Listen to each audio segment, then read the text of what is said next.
Ito ang aking pangako, pag-ibig na di maglalaho. To be patient, to be kind and to be true, to love and to be loved by you.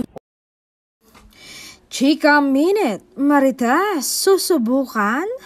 Chemistry nila Donnie at Catherine kaya't pinagsama daw sa PGT? How true? Ito nga ang chika, mga bablis. Ayon daw sa kwento ng isang matinik na Marites, excited na daw ang fans ni Catherine Bernardo sa pagbabalik niya sa telebisyon matapos ang halos 3 taon.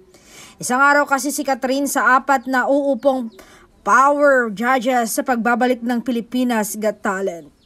Noong 2022, pahuling napanood sa isang TV show si Catherine. Ito yung rom-com serye nila ni Daniel Padilla na Too Good to be True.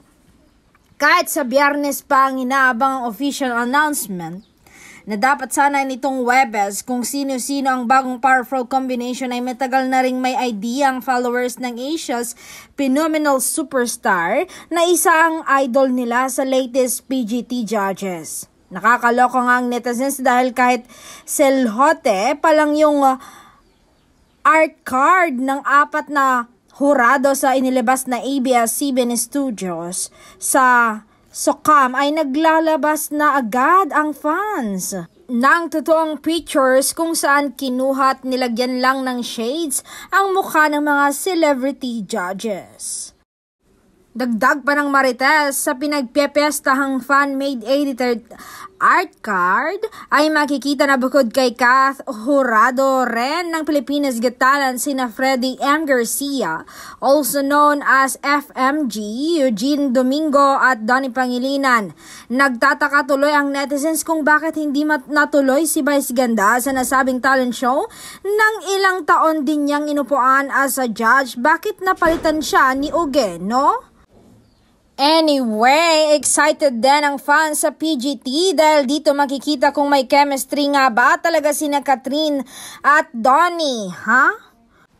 Anyway, excited din ang fans sa PGT dahil dito makikita kung may chemistry nga ba talaga sina Catherine at Donnie. Ha? Talaga ba? May usap-usapan daw kasi na kaya nilagay ang dalawang artista sa nasabing show ay para makuha ang barometro at matest kung may kilig at kung bagay ba talagang dalawa on screen. Dahil serye na raw ang susunod na gagawin ng Don Cat or Cat Don. Talaga ba? Ano sa palagay nyo, bablis dito sa ayudan nito? Grabe!